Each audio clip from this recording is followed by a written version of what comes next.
Rise and shine class 10th के बच्चों, आज हम लोग सॉल्व करने वाले हैं मल्टीपल चॉइस क्वेश्चन एमसीक्यूज। ये आपके चैप्टर नंबर 5 केमिस्ट्री एस चांद की बुक के हैं, जो कि आपको पेज नंबर 283 और 284 पे मिल जाएंगे। इस वीडियो में हम लोग क्वेश्चन नंबर 30 से 41 तक सॉल्व करने वाले हैं। बच्चों, अगर आपको साथ में फिजिक्स और बायो की भी सॉल्यूशन चाहिए तो उसके लिए आप मेरे चैनल के प्लेलिस्ट में जाके चेकआउट कर सकते हैं फिजिक्स और बायो के सॉल्यूशन ऑफ एस चांद और एनसीईआरटी के लिए भी। और साथ ही अगर आप लोगों ने मेरे चैनल को अभी तक सब्सक्राइब नहीं किया तो जल्दी से सब्सक्राइब कर दें, और साथ ही रेड कलर का जो बेल आइकन है उसको हिट करना भी ना भूलें। चलिए let start doing the question number 30। In mainly periodic table gap was not left for one of the following element. Manly periodic table में गैप नहीं छोड़ा गया था एक एलिमेंट के लिए, जो कि उस वक्त तक एक्चुअली जो चारों ऑप्शन आपको दे रखे हैं वो चारों के चारों एलिमेंट मैनली पीरियोडिक टेबल के टाइम पर नहीं थे, डिस्कवर नहीं हुए थे। लेकिन उन्हें गैलियम हुआ, जर्मेनियम हुआ, स्कैंडियम हुआ, इसके लिए तो गैप छोड़ रखा था, लेकिन ये बेरिलियम के लिए गैप नहीं छोड़ा था उन्होंने। तो सही आंसर आपका आएगा बेरिलियम। तो बी ऑप्शन पे हम लोग टिक लगा देंगे। Now question number 31। The Newland law of octave for the classification of element was found to be applicable only up to element. जो न्यूलैंड ने जो लॉ दिया था, उन्होंने कहा था कि हर फर्स्ट एलिमेंट का हर एट्थ एलिमेंट से प्रॉपर्टी सेम होगा। इसको हम कह सकते हैं ऑक्टेव का मतलब होता है हिंदी में सारे गामा पाधानी सा। ठीक है, तो यहाँ पर 7 सुरों से बना हुआ है ये सारे गामा पाधानी सा। तो सा जो पहला है, दोबारा से अगर सारे गामा पाधानी सा बोलते हैं तो अगेन 8th पोजीशन पे सा ही आएगा। इसी तरह से फर्स्ट एलिमेंट की प्रॉपर्टी 8th एलिमेंट की प्रॉपर्टी से रिजेंबल होगी। तो ये जो लॉ था वो फेल हो गया, क्योंकि ये कैल्शियम से आगे इस लॉ को डिफाइन नहीं कर पाए, माने कि जो कैल्शियम के आगे के एलिमेंट थे वो इसके अकॉर्डिंग फिट नहीं बैठ रहे थे। ना question number 32। According to manly periodic law के अनुसार the element were arrange in the periodic table in order of. तो जो मैनली जो पीरियोडिक टेबल बनाई थी उसमें जो एलिमेंट्स को अरेंज किया था वो किसके बेसिस पे किया था, माने पीरियोडिसिटी क्या थी। तो ऑब्वियसली उन्होंने एटॉमिक मास के बेसिस पे किया था, और उन्होंने रखा था इंक्रीजिंग ऑर्डर ऑफ एटॉमिक मास। तो यहाँ पर आपका डी ऑप्शन ठीक हो जाएगा। फिर है 33। The 3 element having chemical symbol silicon Si, boron B, germanium Ge। तो यहाँ पे सिलिकॉन, बोरॉन और जर्मेनियम क्या है? Are they metals, are they non metals, are they metalloids. देखो मेटल्स और नॉन मेटल्स आपको पता ही होंगे क्या होते हैं। जो इलेक्ट्रॉन्स को लूज करते हैं दे आर मेटल्स, और जो इलेक्ट्रॉन्स को गेन करते हैं they are non metals. Metalloids जो कि मेटल और कुछ प्रॉपर्टी मेटल की जैसी होती है, कुछ प्रॉपर्टी नॉन मेटल के जैसी होती है। क्या ये मेटेलॉइड है या फिर सिलिकॉन मेटेलॉइड है, बोरोन मेटल है और जर्मेनियम नॉन मेटल है? तो आंसर है कि सिलिकॉन, बोरोन और जर्मेनियम ये तीनों की तीनों आपके क्या है? ये आपके मेटेलॉइड्स हैं। अगर आपको मेटेलॉइड्स के बारे में याद करना है तो मैं एक शॉर्ट ट्रिक बनाऊंगी, जो कि आप मेरे शॉर्ट्स में देख सकते हो, how to learn metalloids by the mnemonic. I am gonna to upload that short trick, आप वहां पर भी चेकआउट कर सकते हैं जल्दी। क्वेश्चन नंबर 34 है। In mainly periodic table gap were left for the element to be discover later on. जो मैनली पीरियोडिक टेबल बनाई थी उसमें उन्होंने कुछ गैप्स छोड़े थे। वो ऐसे गैप्स थे जो कि बाद में ऐसे एलिमेंट जिनकी डिस्कवरी अभी तक नहीं हुई है लेकिन वो फ्यूचर में कभी ना कभी डिस्कवर होंगे, क्योंकि वो प्रेजेंट है अर्थ पर। तो an element which found vacant place in the periodic table later on is. तो इनमें से कौन सा ऐसा एलिमेंट है जो बाद में ढूंढा गया और जो उस वक्त पीरियोडिक टेबल में नहीं था? Is it beryllium, is it silicon, is it germanium? तो आंसर है जर्मेनियम, जो कि बाद में ढूंढा गया था और उस वक्त पीरियोडिक टेबल का पार्ट नहीं था, लेकिन इसके लिए खाली जगह थी।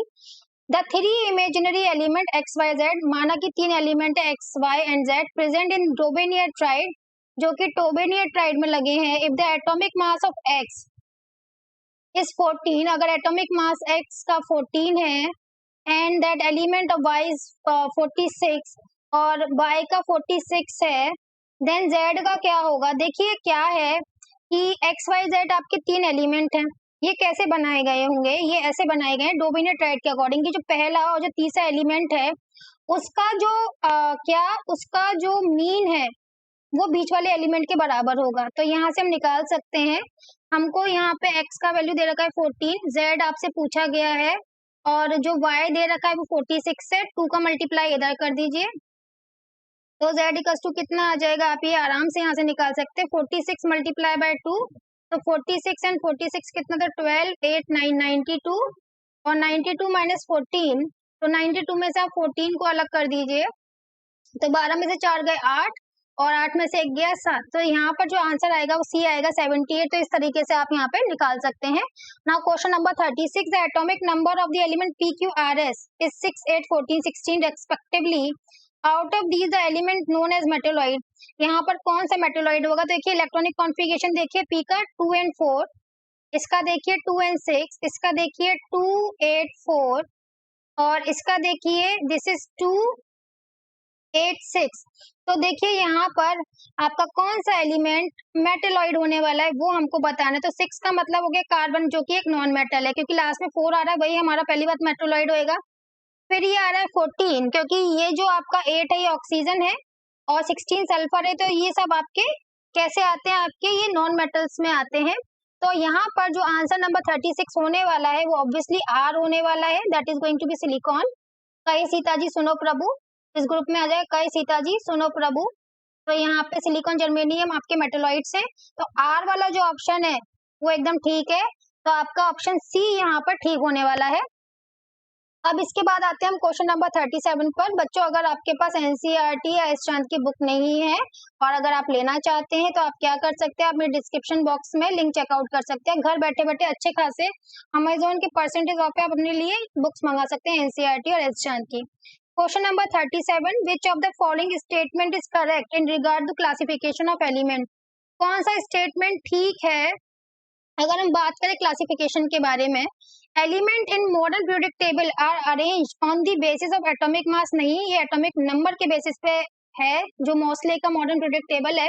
तो ये जो है ये आपका ए वाला ही गलत हो जाएगा, सही वाला हमको बताना है। Element in the manly periodic table are arrange on the basis of atomic number, नहीं, यहाँ पे मैनलीफ ने एटॉमिक मास के बेसिस पर लगा के रखा, तो ये भी गलत हो जाएगा। In the modern periodic table the element निकल of lower atomic mass is kept before the cobalt of higher atomic mass, तो ये भी आपका गलत है, कोबाल्ट को पहले लगाया गया था, निकल को बाद में लगाया गया था, जबकि निकल का एटॉमिक मास कम था थोड़ा सा पॉइंट के बाद।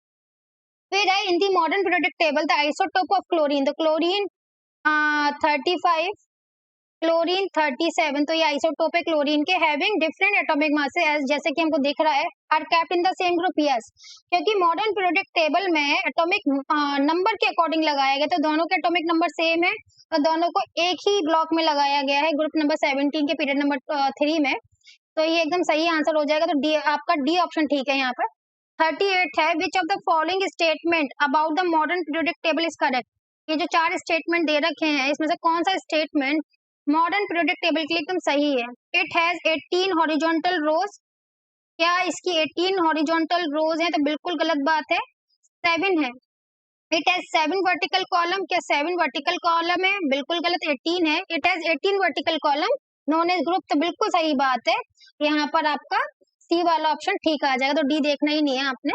अब आता है 39, an element x form the oxide X2O3, एक एलिमेंट एक्स है जो कि X2O3 बना रहा है। अब देखिए आपने 9th में फॉर्मूला मेकिंग सीखी होगी, तो X का जो वैलेंसी है वो O के नीचे आ जाएगा और जो O का आगे नंबर दे रखा है वो X के नीचे आ जाएगा। ऑलरेडी जो वैलेंसी होती है ऑक्सीजन की 2 है, तो ऑब्वियसली X की 3 होने वाली है, ठीक है। अगर वैलेंसी 3 है, अब आगे देखते हैं, in which group of mainly periodic table element place, तो X को किस ग्रुप में रखा गया है? कौन से ग्रुप में? फर्स्ट ग्रुप में, सेकंड ग्रुप में या थर्ड ग्रुप में?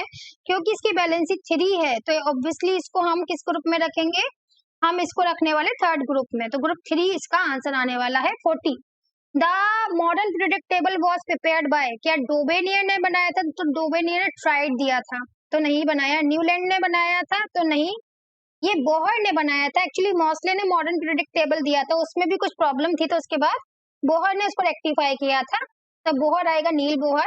Question number 41, the atomic particle whose number in the atom of the element always remain same, which form the real basis for the modern classification element is? अभी ये बोल रहे हैं कि atomic particle है कोई whose number of atom of element always remain the same, जिसके की हमेशा एलिमेंट के जो एटम से सेम रहते हैं, and which form real basis for the modern classification, तो जो मॉडर्न क्लासिफिकेशन किया गया वो एटॉमिक नंबर के अकॉर्डिंग किया गया और एटॉमिक नंबर किसके बराबर होता है, नंबर ऑफ प्रोटॉन के। तो यहाँ पे बी वाला ऑप्शन आपका ठीक आ जाएगा। बच्चों अगर आप लोगों ने मेरे चैनल को अभी तक सब्सक्राइब नहीं किया है, जो कि आप लोगों ने कर ही दिया होगा, तो प्लीज जल्दी से, अगर नहीं किया तो कर दीजिए। और कमेंट में आप अप्रिशिएट भी कर सकते हैं मेरे वीडियोस को, प्रॉब्लम्स को भी शेयर कर सकते हैं और वीडियो को लाइक करना बिल्कुल भी ना भूलें।